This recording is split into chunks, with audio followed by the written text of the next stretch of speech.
सत्य गुरु जय गुरुदेव। सतगुरु जय गुरुदेव नाम किसका? प्रभु का। प्रभु का पावन नाम। सतगुरु राम नाम गुण गाओ। सतगुरु राम नाम गुण गाओ। सतगुरु राम नाम गुण गाओ। सतगुरु राम नाम गुण गाओ। पावन गुरु पूर्णिमा आई है। पावन गुरु पूर्णिमा आई है। सतगुरु अपने रिझाओ। सतगुरु अपने रिझाओ। सतगुरु राम नाम धुन गाओ। सतगुरु राम नाम गुण गाओ। गुरुर ब्रह्मा गुरुर विष्णु। गुरुर् ब्रह्मा गुरुर् विष्णु। गुरुर्देवो महेश्वरा। गुरुर्देवो महेश्वरा। गुरुर् साक्षात् परब्रह्म। गुरुर् साक्षात् परब्रह्म। तस्मै श्री गुरुवे नमः।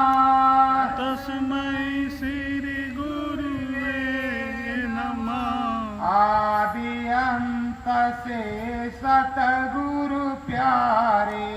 आदि अंत से सतगुरु प्यारे। नामय नाम है प्राणय धारे। नाम नाम है प्राण आधारे। नरतन धर के जगत में डोले। नर तन धर के जगत में डोले।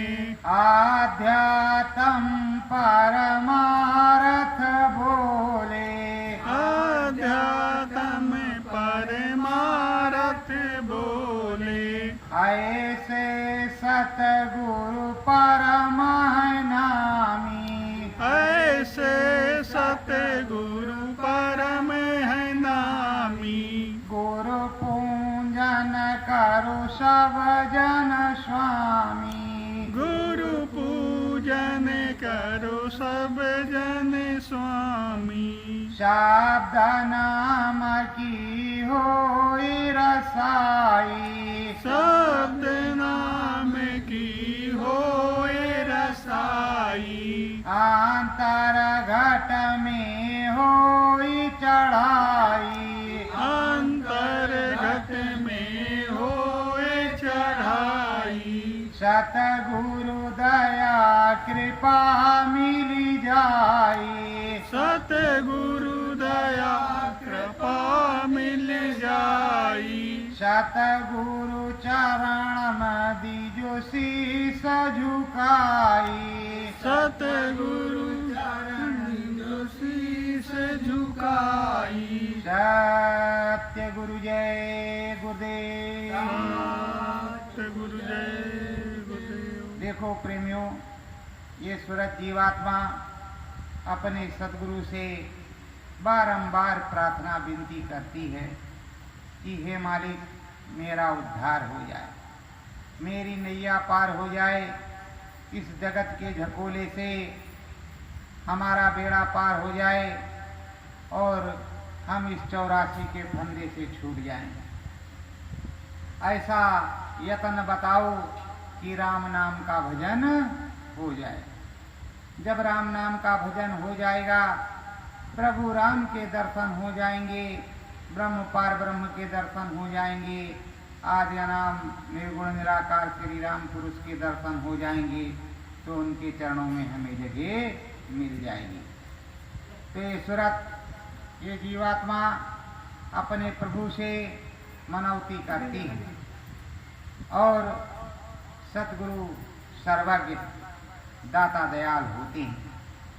संत हृदय नवनीत समाना, संत का हृदय बड़ा ही कोमल होता है और पवित्र होता है। तो कोमल पवित्र हृदय वाले सतगुरु कई प्रकार के होते हैं। एक सतगुरु होते हैं कि जो सर्वज्ञ रहते हैं और वही सतगुरु अंतर में भी मिलते हैं। वही सतगुरु की बैठक हर घाट पर है, हर धनियों के यहाँ है। वही सतगुरु यहाँ मानो पंच भौतिक शरीर में विचरण भी करते हैं। तो ये गुरु के कई रूप हैं। आप किस तरह देखना चाहेंगे ये आप पर निर्भर करता है। ये जीवात्मा सूरत की संभाल करने का जिम्मा केवल समर्थ सतगुरु का ही है। समर्थ सतगुरु ही इस सूरत जीवात्मा को संभालते हैं और प्रभु परमात्मा के घर भेजते हैं। आने और जाने का सिलसिला तो युगांतर से लगा ही है, आगे भी लगा रहेगा। देखो प्रेमियों, देश और विदेश सबकी परिस्थिति गड़बड़ है। तो आप साधना करोगे, प्रभु परमात्मा से प्रार्थना करोगे कि हमारे देश में समृद्धि हो, खुशहाली हो, हम भी खुशहाल रहें और देश भी खुशहाल रहे। आप लोग शाकाहारी सदाचारी रहो, अंडा मछली मांस शराब का सेवन मत करो और प्रभु का भजन करो। किसी भी देवी देवता को मानो, उसमें कोई दिक्कत की बात नहीं है। उनकी आराधना पूजा करो। ये प्रभु अनंत है और ये सर्वज्ञ है, हर जगह बसता है, हर जगह रचता है। देखो डॉक्टर साहब भी कहते हैं जब हार जाते हैं ये भगवान के भरोसे है, प्रभु के भरोसे। उस प्रभु परमात्मा से आप विनती प्रार्थना कीजिए, अगर वो दया कर देंगे तो इनके प्राण बच जाएंगे। तो अंतोगत्वा शरणागत प्रभु के होना पड़ता है। और जो समर्थ संत सतगुरु का जीव होता है, अपने संत सतगुरु के चरणों में समर्पित होता है, वही समर्थ संत सतगुरु प्रभु का भेद बताते हैं और समझाते हैं। इसीलिए कहते हैं गुरु ब्रह्मा गुरु विष्णु गुरु देवो महेश्वरा गुरु साक्षात पारब्रह्म तस्मै श्री गुरुवे नमः। सबसे बड़े कौन है? गुरु। सतगुरु एक पद है। सतगुरु सर्वोच्च चीज है। जैसे हम रोज बोलते हैं सतगुरु जय गुरुदेव, तो अपने सतगुरु को ही सतगुरु जय गुरुदेव कहते हैं, किसी दूसरे को नहीं कहते हैं। जो मेरा सतगुरु है, जो मेरा स्वामी है, उसी को सतगुरु जय गुरुदेव कहते हैं। उन्होंने सत का भेद बताया, सत का मार्गदर्शन किया, सत का अनुभव करवाया, सत का दर्शन दिया और अब भी दे रहे हैं, आगे भी देते रहेंगे। नैया के समाज भी वही करेंगे। तो जो सतगुरु है, उस सतगुरु को सतगुरु कहने में क्या दिक्कत है? जो सत का भेद करवाता है उसी को सतगुरु कहा जाता है। इस जगत में रहते हुए, दुनिया के सारे कामों को निपटाते हुए, हर तरह के कार्यों को करते हुए अपने प्रभु परमात्मा का भजन किया जाता है। ये आध्यात्मिक साइंस है। और भजन पूजन हवन करने से मन सात्विक रहता है, घर की शुद्धि रहती है, आत्मा की शुद्धि रहती है, आत्मा निर्मल पवित्र रहती है, कुकृत्यों में नहीं लगती है।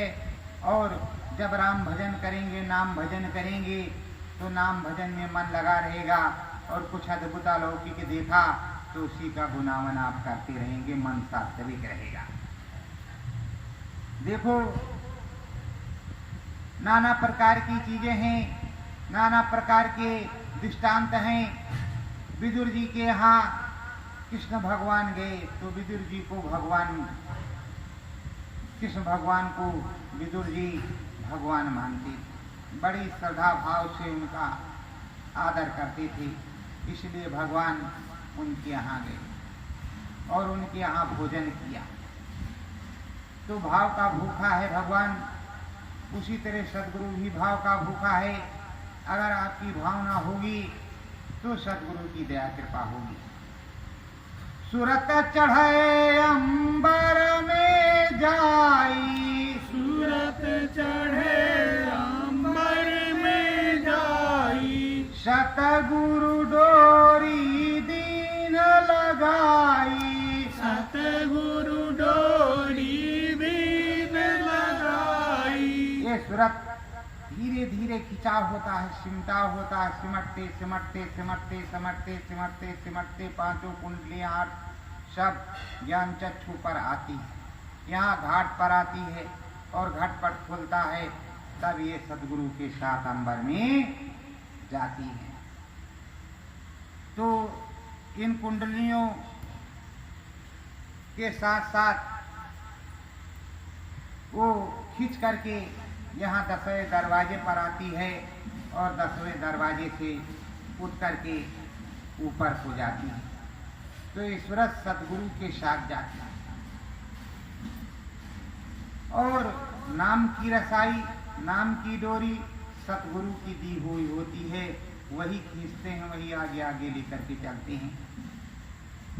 सतगुरु एक एक शब्द लखावा, सतगुरु एक एक शब्द लखावा, पहले घंटा शंख सुनावा, पहले घंटा शंख सुनावा। सतगुरु ने एक एक शब्दों को लखाया और सबसे पहले घंटा और शंख सुनाया। अपने दर्शन देने के बाद, अपना अनुभव करवाने के बाद उन्होंने घंटा शंख सुनाया और प्रभु राम के दर्शन को करवाया और बताया यही प्रभु राम है। प्रभु राम के जब दर्शन हो गए तो मन गदगद हो गया, प्रफुल्लित हो गया, आगे जाने का मार्ग नहीं मिल गया। उनके उधर जो भी राष्ट्र और राज्य पड़ते हैं उधर अंतर्राष्ट्रीय परमिट मिल गई कि अब चले जाओ। स्वामी की दया में है, सतगुरु के दिया हमें है। तो एक एक शब्दों को सुनाया और समझाया।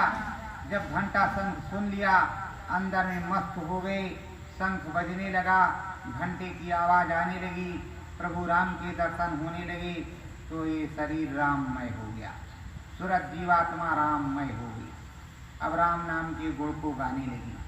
फिर धीरे धीरे सदगुरु की दया कृपा हुई। ब्रह्मतान सतगुरु सुनावे, ब्रह्मतान सतगुरु सुनावे, अंतर बिजुरी को चमकावे, अंदर बिजुरी को चमकावे। अब सतगुरु की दया में हो गई।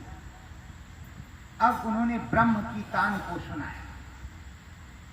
मृदंग बज रहा है, बिजली चमक रही है, बादल गड़गड़ गरज रहे हैं और वहां पर ये सूरत जीवात्मा पहुंची। वो देश ब्रह्म का है और वहां फटकशिला है, जहां गुरु की बैठक है, वहां सत्संग दर्शन परसन सब कुछ हो रहा है। सारे काम हो रहे हैं। अब और आनंदित हो गई और प्रफुल्लित हो गई कि गुरु महाराज के अब चरणों में आ गए और अब तो परमानंद सुख है, अब यहीं रहेंगे। पर उसे रोज आना जाना पड़ता है। नाम भजन करके वो ऊपर को जाती है और नाम भजन के ही सहारे नीचे आती है, यहाँ दैनिक क्रिया को करती है। फिर सुबह शाम जा करके अपने सदगुरु के दर्शन को करती है। सदगुरु और संतों ने यही बताया। ब्रह्म करे असनन त्रिवेणी, ब्रह्म करे असनन त्रिवेणी, ब्रह्म रसा को पान ससेनी, ब्रह्म रसा को पान ससेनी। ये सूरत जीवात्मा ब्रह्म पर त्रिवेणी में स्नान करती है। और ब्रह्म के दर्शन को करती है, उनके दर्शन पर्शन के रस को पान करती है, ब्रह्म रसाई आ जाती है, भूत भविष्य का ज्ञान हो जाता है। पर प्रेमियों, जो साधक होता है, जो सतगुरु का जीव होता है, वो ब्रह्म ऋषि नहीं होता, त्रिकालदर्शी नहीं होता। वो गुरु के पास कुंजी रहती है, जितना खिलौने का चलाना होगा उतना ही चलेगा। अगर उसे ब्रह्म रसाई में छोड़ दिया गया या त्रिकालदर्शिता में छोड़ दिया गया, सदगुरु ने छोड़ दिया, वो बह जाएगा। वो मालिक जाने क्या कर सकता है। और जो बह गए वो दुरुपयोग करते हैं, सत्युपयोग नहीं करते। जैसे राजा रावण थे, उनको नाना प्रकार की शक्तियां प्राप्त हो गई तो उन्हें घमंड हो गया। जब घमंड हो गया तो उन्होंने अपनी शक्तियों का दुरुपयोग किया। राक्षस कोई बुरी चीज नहीं, उन्होंने अखंड तपस्या करके और जो आध्यात्मिक विद्याओं को प्राप्त किया वो तो अच्छी बात रही, पर उसके बाद में उसका दुरुपयोग किया, सदुपयोग नहीं किया। इसलिए सतगुरु क्या करते हैं कि वो सारी चीजों को अपने पास रखते हैं, बस नाम मात्र की चीज तुमको दे करके रखते हैं और तुम्हारा काम चलता रहे, तुम देखते सुनते रहो और आगे बढ़ते रहो, तुम्हारा नाम भजन बनता रहे और आगे तुम चलते रहो, तुम्हारी गठरी तुम्हारी जमा रहे। मतलब बैंक में तुम्हारा रखा रहे, तुम उसको लुटाओ मत, अंत में तुम्हारा वो काम आएगा। तो ब्रह्मपद को देखा, सब कुछ सुना समझा। अब राम रसाई राम चढ़ाई, राम रसाई राम चढ़ाई, हरि देश को चलना भाई, हरि देश को चलना भाई। अब राम रसाई हो गई, राम चढ़ाई हो गई, पार ब्रह्म देश जाने की तैयारी हो गई, गुरु का आदेश हो गया, नाम की महिमा हो गई और उधर मानसरोवर में स्नान करने की बारी आ गई और कर्म बीज जलने का भी समय आ गया। जब कर्म बीज जलने का समय आ गया तो उधर मानसरोवर पर सदगुरु ले गए, उन्होंने स्नान कराया और कर्म बीज को खत्म करा दिया। अब सूरत जीवात्मा निर्मल पवित्र हो गई, आगे जाने की उसमें क्षमता हो गई, श्वेत और बलवती हो गई। यही हरि का देश है, ये सच्चे राम का देश है। अब सच्चे राम के देश में, सच्चे हरि के देश में पहुंच करके उसने परमानंद सुख को प्राप्त किया।